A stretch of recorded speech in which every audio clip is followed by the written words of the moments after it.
2022, 2023, nagising lang ako, yung masakit yung leg ko. Then nagpa-chiro ko doon, chiro, physiotherapy, tsaka massage therapy. Then hindi ako gumagaling, pina-x-ray nila ako. Pag nakita doon sa x-ray ko, meron daw akong cervical dystonia ang tawag nila. Dystonia? Oo, cervical dystonia. Then, nagpa-CT scan na rin ako doon, master. Ini-requestan ako ng MRI doon sa neurology ko sa Canada. Eh ngayon, ang tagal ng MRI ko, sabi ko, dito na lang ako sa Pilipinas magpa-MRI para mapuntahan na nga rin kita. Eh, severe daw eh, sabi nung doktor. Ang dami kasi sir eh, kaya kaya masasabing severe eh. Itong x-ray niya sa lego, naka-lateral view, makikita mo, pirat, ilan yung pirat.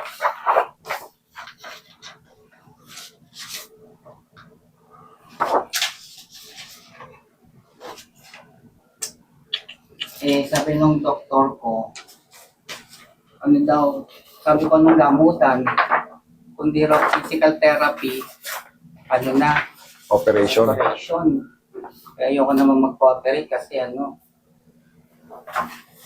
nasa daig eh. Lubak-lubak eh. Nagkanda sira-sira yung mga disc nyo, tapos yung mga vertebrae nyo, syempre sa katagalan, nagkaroon na ng mga arthroses, mga osteophytes. Tapos sabi ng doktor, weird kasi 2 years pa lang, bakit daw severe? Kaya nga, syempre, magtataka yun sila. Kasi nga, ang dami Ang daming Ano yung binabanggit ko para makita nyo rin, Kung kaya nyo intindihin. Yan, nakita nyo, naglalabasan yung, may mga sumusobra sa mga ayan Okay, isa yung S na parang tapos nagpaano na rin ako, master, yung sa nerve, baka daw may nadamage na nerve. Eh, wala naman daw. Ito na. Ito na yung final. Okay. O, dito na tayo sa impression. Cervical spondylosis with multi-level disc bulging left uncovertebral hypertrophy causing varying degrees of the left neural foraminal stenosis. This desiccation C3, C4, C5, C6, C7 is straightened cervical spine may relate to my spasm. Minimal marrow edema. Okay, naku po. Along the odontoid process of the left lateral mass C1. This is non-specific interval follow-up is suggested.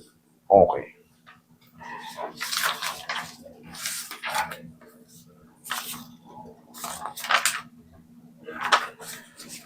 Comparison, techniques, findings. Okay, the same. Posterior disc bulge central neural fissure, C2, C3, C3, C4, posterior disc bulge, C4, C5, posterior disc bulge, C5, C6, posterior disc bulge. Okay, bossing. Merong pagkakaiba. Wala, hindi ko na ma-enjoy yung buhay ko eh. Nihilo, sakit na ulo, hindi na sakit na ulo, nakapag-balance ako palagi.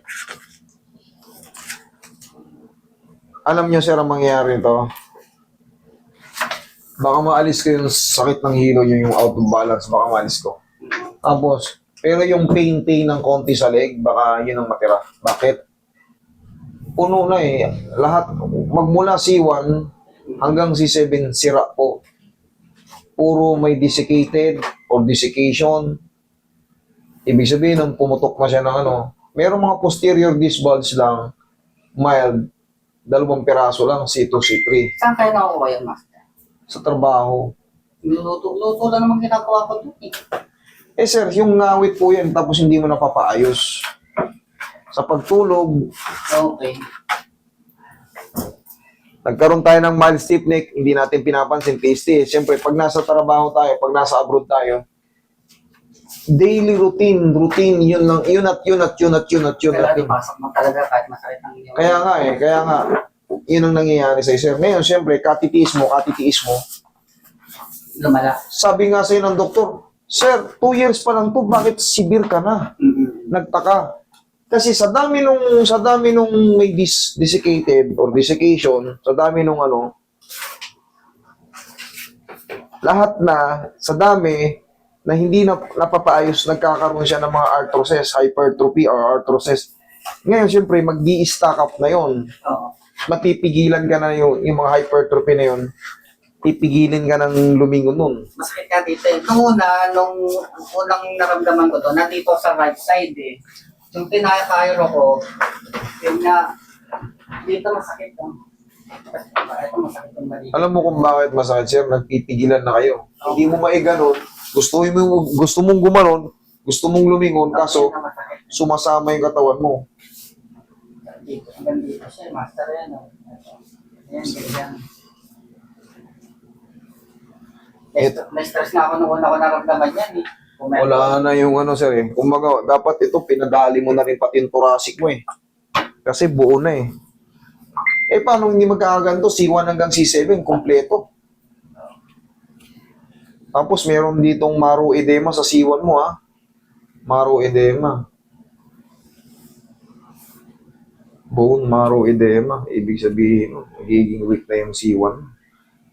Eh, yung iba sa mga dis lang, desiccated lang siya. Pero laking epekto nun, kahit nga single ano lang eh. Isa lang. Kahit C5 lang eh, may desiccation or desiccated na. Malaki na magiging epekto nun, para ka ng ano nun. Ito pa madami. Lahat nga eh. Lahat. C1 hanggang C7 eh. Lahat po nadali, sir eh. Pero nag-Cairo ka na, tinraction ka ron. Oo. Ay, ang Cairo naman sa amin, iba eh. Ano lang eh. Alam mo ba yung split cycles lang? Tapos na. Tapos ka na. Hindi ka tulad dito sa atin. Talagang may ganito. May masahe, may ano.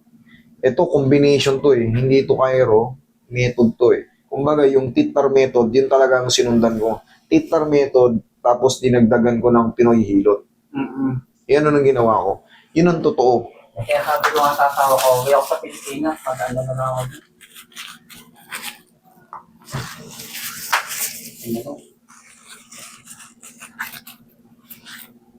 Pero sana ma-relief kayo sa gagawin ko. O, sana nga, master.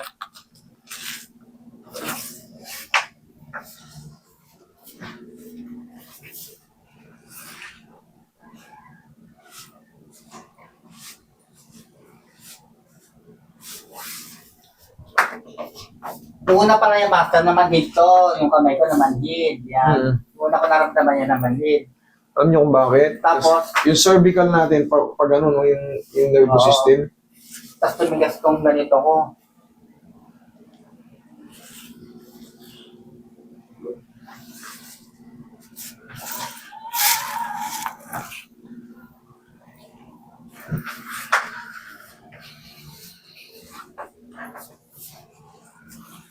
relax lang po ha.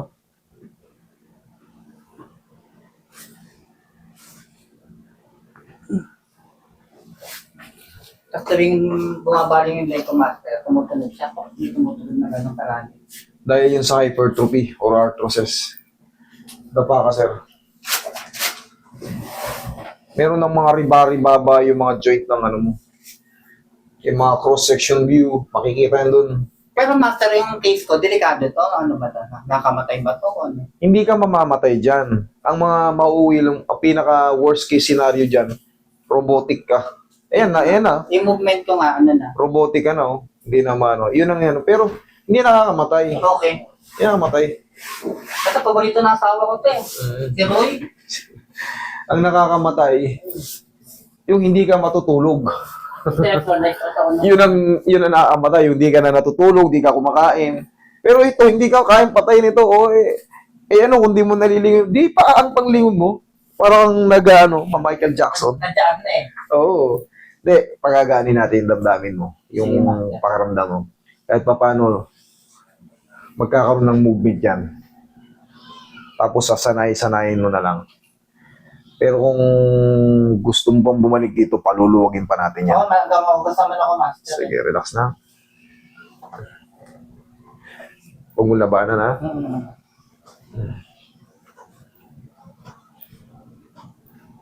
Dito lang, oh. Grabe, oh. Baka matigas nga. Yes, hindi ganyan ang original, ay yung ganyan yung likod. Kailangan, hindi ganyan parang kahoy. Matigas, oh. Relax lang, ha.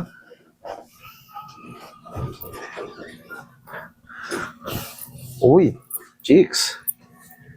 Massage mo muna si Bossing.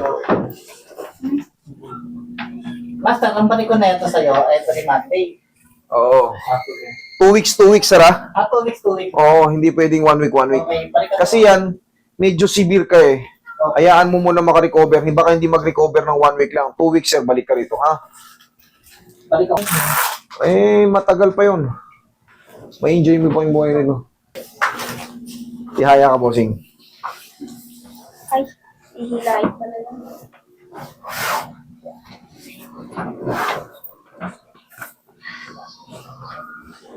Mga 3 traction lang yan, sir. Sana nga, Master. Medyo maluwang-luwang na yan. Kahit pa multiple disc desiccation yan, pero kailangan nyo lang ng sana meron kayong mga mapacheck up kayo dito, mabigyan kayo ng muscle relaxant kahit papaano. At nagano ko, Master, mag-botox injection ako. Sige, relax lang muna. Wait lang, ha. Kung lalabanan, inhale, exhale. Botox injection ako, Master, sa Canada every 3 months. Ang last na botox injection ko ay February. November, tapos November, December, February. Itong May, hindi ako nakapag-ano kasi nagpunta na ako ng Pilipinas ng Blade. Ngayon, nakahiga ka ngayon, lingon ka pa ganun. Tignan mo kalahati na yan, no? Kabilang side. Tignan mo kalahati na yan. May irritation doon? Oh, wait. Pero mapapansin mo, hindi na may movement na. Sige, tiyo, lingon ka ron. Oh, kabila. Oh, may movement na, okay? Kung yung meron pang irritation dito, yan. Dadayain natin ngayon, ay, sa haplos ng pagmamahal. 2020, nanonood na ako sa'yo, Master, eh. Salamat po. Congratulations pala, maybe. Nakancel yung appointment ko na Monday. Opo, pasensya na kasi wala. Okay na. Mag-aaway kami ng miss ko. Siyempre, bago yung pagkatin. Napanood kay Manok mo, hindi na ako, pati itlog, ha? Kaya uli. Ayun, huli siya. Ha? Huli siya. Oo, nakita mo sa CTC. Hindi niya alam, may CCTV ako dyan. Palibot nitong clinic, may CCTV ako dito. Ito kamasahe pala, ibang gustong, ibang dahilan, ano? Eh, ganun talaga eh. Baka nakusunalaan nila yung manok. Eh, akala nila walang CCTV. Ganito yan, ha? Meron kasi, iba-ibang sentimento ng tao sa mga magnanakaw eh.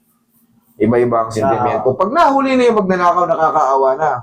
Pero subukan yung manakawan, tapos hindi nyo nakita sa CCTV, hindi nyo maano. Pilit nyo hinanap, may CCTV ba ron? Kasi ninakaw yung cellphone ko, may CCTV ba ron? Pa-review naman. Gigil na gigil tayo para mahuli yung magnanakaw. Pero pag nahuli na yung magnanakaw, minsan ikaw pa mali kasi pinakulong mo. Minsan ikaw pang mali na. Wala nang awa, manok lang, itlog. Ganito po yan. Hindi mo man pinakulong. Hindi naman ako masamang tao eh. Hindi mo pinakulong. Ang ginawa ko lang, syempre, nirecord ko lang sa barangay, sa pulis. Yun naman totoo. Yun ang tama. Syempre, yung iba, pinadidelete pa yung video. Dapat kayong mahiya dahil magnanakaw kayo.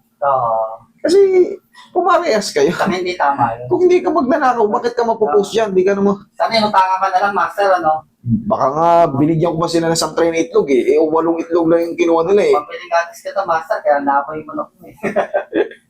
May trabaho, mekaniko nga eh. Kami ko ba? Eh talagang mayroon ng tao talagang nabalitaan ko nga sa mga kapitbahay, talagang tirador daw ng manok. Yung iba, sinasabi, tuluyan ko. Yung iba naman, Master, maawa ka na kasi ano lang yan. Yung iba naman, iyan lang, itlog lang, ako, grabe naman ang makapag-react. Hindi nyo pa kasi alam yung nararamdaman ng ninakawan. Hindi parang madalami. Parang madalami. Di ba? Oo. Kasi sama mo na ibatigin yung bayaw mo nga. Sige. Ito yung sakit yung bayaw. Okay, lingon ka rito. Dito? O, lingon. Kabila, lingon. Ito, malakas na to nalibago ko rito, lakas na. Nga, kabila. Sir, pwede na sir, pag nadaya pa to sa kahit paano yung matraction pa natin to, sa mga susunod, mas maluwag pa yan. Sige, kung gusto mo yung balakang pa, higa kang patagilid. Ito meron sa akin iba. Okay, relax na. Kabilang side. Anong huli ko sa Canada na? Sir, may movement na yung leg nyo. One session pa lang yan. Diyan ka lang. Roy, massage mo yung balakang ni sir. Sige. Tisin mo lang kasi maraming sugat yung eh. Wala, kompleto na eh. Magmula C1 hanggang C7, sa pool na lahat. Okay na mo. Diniscuss naman pala sa'yo eh. Ano yung gamutan to? Physical therapy o kaya? Ay, sa tingin ko naman, kaya ko makipagsabayan sa mga binanggit na yun eh. Ayun. Tsaka pag tatayo kayo, huwag pa ganyan kasi puwersado yun. Ay, ganun na. Oo, puwersado yung liig. Baka napanood kayo ganun. Yan, sa siko kayo tumukod. Okay, sir, ang mangyayari nito, sir, balik-balikan mo lang ako rito habang nasa Pilipinas ka kasi Sige. ito, medyo marami-rami yung tama mo, pero I'll do my very best para kahit pa paano ma-relieve ka o maayos ko to. Malaking sige, lingon ka. Kabila. Oh, gumagalaw na yung ulo niya. Kaysa naman kanina. Buong katawan. Tingnan nyo yung unahan. Yung unang video. Yung pain dito, master. Saka gabi-gabi, lagi ako pa, master, bago matulog. Salamat sa pagtitiwala. Oo, pa ako talaga. Ganunin nyo lang. Huwag yung diinan, ha? Hindi, dito pa ganun. Okay? Sige, bossing. Magkita tayo ulit sa mga susunod na Sige, master, salamat. Salamat. Picture mo mga